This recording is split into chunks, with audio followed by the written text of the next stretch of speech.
Muchas gracias, muy buenas tardes tengan todos ustedes. Nos han dado 10 o 15 minutos, trataré de ser muy breve para evitar que nos posterguemos más en el tiempo y evitar que se vayan a quedar dormidos algunos de ustedes. En primer lugar, quiero agradecer muy cumplidamente a nuestra querida hermana Sociedad Panameña de Salud Pública por la gentil invitación a participar en este foro. Muchas gracias por la invitación. Para mí es un privilegio estar hablando frente a gente que trabaja en la salud pública, que siente la salud pública, que la vive. Es todo un privilegio. Vamos a hablar un poco me comentaron hablar de determinantes sociales vinculados con la profesionalización y trataremos de abordar esos aspectos. Primero, un poco la definición, ya se ha repetido demasiado, qué mejor que Sir Michael Marmot para poder mencionar las definiciones, no la repito, ahí está plasmada, pero sí es importante comentar que esta definición es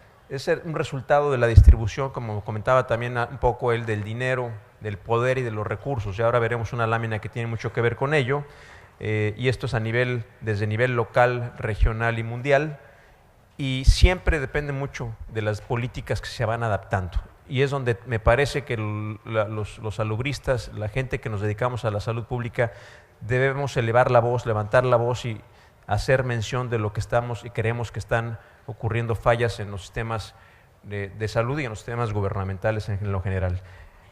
No me detengo en la lámina de abajo, ustedes seguramente la conocen mejor, mucho mejor. Un poco para hablar de los determinantes sociales, esta lámina también conocida por seguramente varios de ustedes, cómo hay un tema de poder, de contexto económico y social y contexto político, que al final el contexto político pues genera cierto poder, y ese poder debiera ser utilizado para la mejor toma de decisiones. Lamentablemente no siempre sucede así, y tenemos que estar de nuevo levantando la voz para que este poder político sea para tomar las mejores decisiones y la mejor dirección, y el otro poder, que es el poder socioeconómico, social y económico, que genera pues, ciertos posicionamientos y tiene un impacto en lo que es el prestigio social, el poder político que les comento y la clase económica, y que a su vez tienen un impacto directo en educación, empleo, todas las cuestiones de género, de etnia, que comentaba también el doctor Marmot, y al final del camino tienen un impacto en la equidad en salud y en el bienestar. Comentar con ustedes que me parece que la formación de recursos humanos, ahí el actor, el recurso humano, el profesional en la salud, en la educación, es un factor fundamental y que tiene un impacto directo en la calidad de vida y de las personas. Y en el caso particular de la salud, con mayor relevancia toma un factor importante, porque no solamente tiene un impacto en la vida, sino también en la salud de las personas. Yo siempre creo que existen las estrategias de la formación de recurso humano, particularmente en la salud, pero esta está fundamentada en una estructura pensada más para la parte curativa más que la parte de prevención. Creo que estamos desviados de origen. Más adelante les mostraré unas láminas de una investigación que se hizo en México recientemente, en donde se ve claramente cómo las políticas públicas en salud y en la formación de los recursos humanos están mucho más dirigidas a la atención médica, más que a la atención de prevención, de protección de la salud, de comunicación de riesgos y de otro tipo de estructuras semejantes. En México, el personal de salud, hemos encontrado, haciendo todo un análisis y un estudio, que la respuesta que tiene el Sistema Nacional de Salud para poder dar frente a las necesidades de la población depende mucho del tamaño de la población y está impactado por el tamaño de la población y el tamaño del recurso humano que se tiene para atender esa población. Depende también de la composición del recurso humano. Como les menciono, están mucho más dados a la parte de la atención médica más que de acciones de atención primaria a la salud. Depende de la distribución en la que se encuentra este personal de salud. Generalmente los médicos y los grandes especialistas en medicina y en la salud pública muchas veces se concentran en las grandes ciudades y estamos dejando desprotegidas las poblaciones más vulnerables, la población que requiere mucho más de la atención de nosotros. Y por supuesto hay un tema de productividad laboral que pues todo el componente de sindicalismo ha generado un conflicto, y más ahora en México, en la parte no solo de salud, sino en la parte educativa. Hay una deficiencia clara, evidente del personal de salud. Primero, el pago del personal de salud de nuestro país no es un pago, la retribución no, me parece, responde al trabajo que devenga el personal de salud, particularmente en primer nivel de atención, en la salud pública, en la medicina de la prevención, de la protección, de la promoción. Siempre los salarios están mucho más minados y además no tienen alternativas para, como en algunas otras especialidades médicas, poder tener consulta privada y poder tener otras opciones para generar recursos. La capacitación y la contratación también está muy mermada. No hay suficientes plazas, cada vez hay menos plazas por efecto de la jubilación, como menciono aquí más adelante, y cada vez hay menos plazas, hay más jubilaciones y existe más población. Entonces, el resultado al final del camino es que cada vez existe mucho menos recurso humano, menos personal en salud para poder atender las necesidades de la población. Y adicional a todo esto, esta necesidad del modelo de atención que mencionaba yo, que es un modelo de atención desviado, antiguo, con una estructura, me parece, obsoleta, en el que la gente piensa en un sistema curativo más que en un sistema preventivo. Adicional a esto, haciendo un análisis, intentando buscar información y preguntando incluso a la gente de información, de informática del Ministerio de Salud,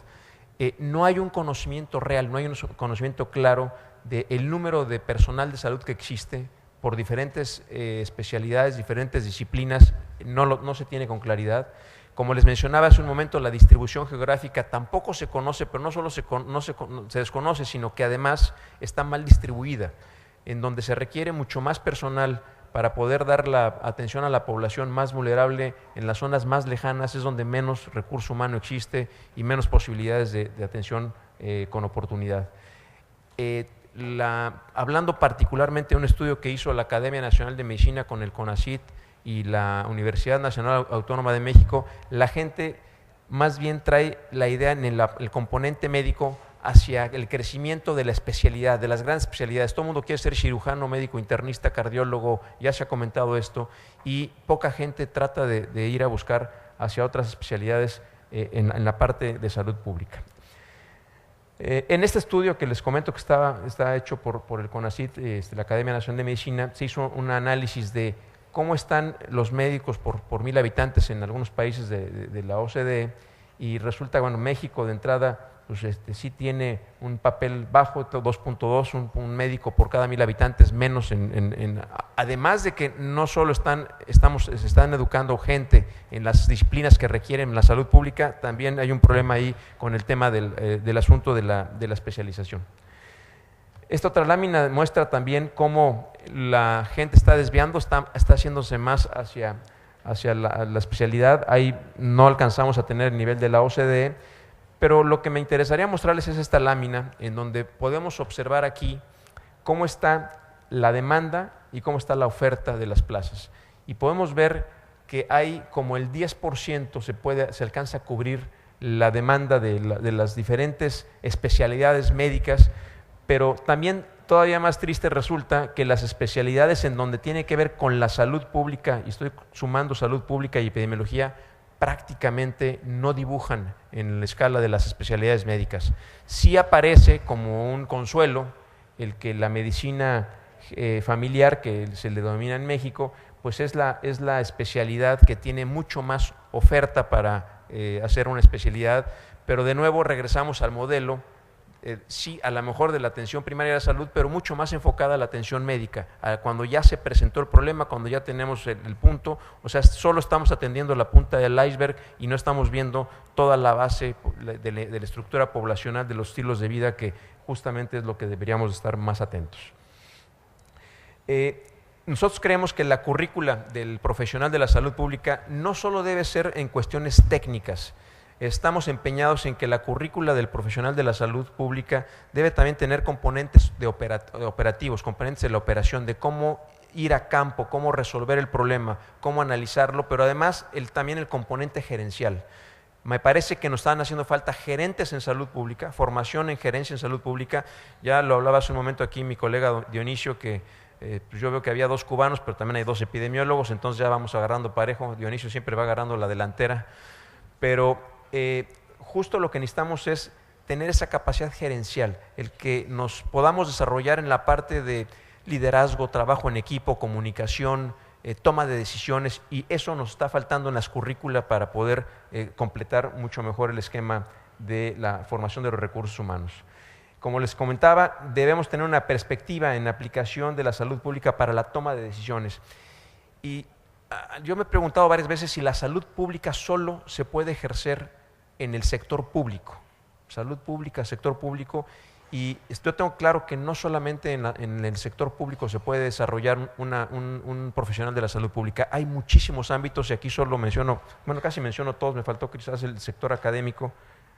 ¿Cómo le regreso aquí? Me faltó el sector académico, pero en el sector público sin duda tiene un amplio nicho de posibilidades el trabajador de la salud pública, pero el sector privado también tiene opciones. Hay muchísimos epidemiólogos en diferentes empresas privadas que desarrollan su función y que tienen un impacto en salud pública. En el sector académico, pues aquí seguramente hay muchísimo personal que trabaja en el sector académico y que aporta a la salud pública, igual en el sector de investigación. Y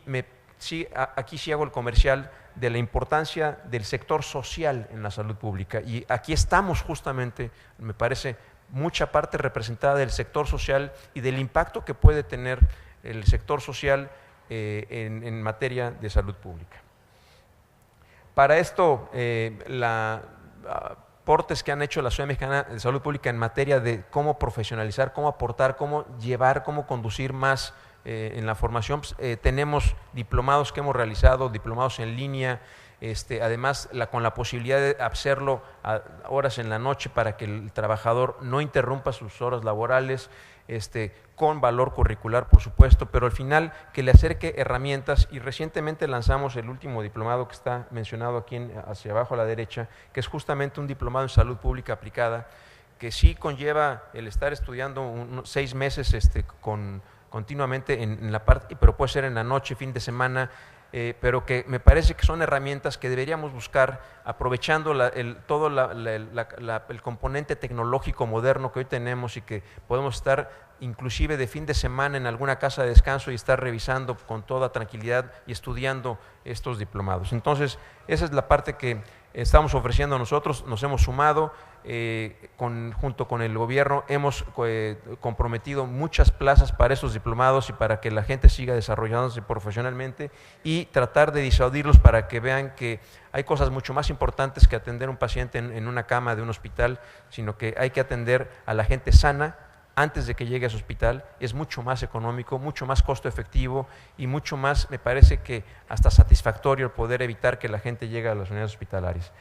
Y esta lámina, hoy justamente Sir Michael Matmore mencionaba respecto de qué pasa con los indígenas en nuestro país. En la Sociedad Mexicana de Salud Pública, adicional a estar haciendo este tema de capacitación, básicamente yo diría que las sociedades, estas asociaciones civiles, deben tener componentes en capacitación, en ampliar capacitación, pero también en cuestiones de investigación. Y hemos hecho trabajos, protocolos, proyectos, y este es un proyecto que me parece interesante en el sentido de poder ir a la población indígena, y ustedes ven los materiales escritos en lengua indígena, en donde podamos llevar y fortalecer la capacidad de las mujeres, de las personas, de la población, creando y fortaleciendo sus capacidades para tomar mejores decisiones en materia de salud reproductiva, que es un tema que, al menos en México, vinculado con mortalidad materna, es un tema pendiente, es una agenda pendiente para poder desarrollar las capacidades. Y finalmente, esta lámina mostrarles que en la Sociedad Mexicana también tenemos reuniones anuales donde constantemente, tal como esta, quizás con un poquito más de gente, pero tenemos estas reuniones en que estamos difundiendo conocimiento, compartiendo experiencias, participando, mostrando trabajos de investigación, y esto es una generación de información, intercambio de información, no solo académica, sino también social y cultural, en la que nos permite, dado el mosaico que tenemos en nuestro país de toda la interculturalidad, podemos generar un desarrollo mucho más importante. Muchas gracias por su atención.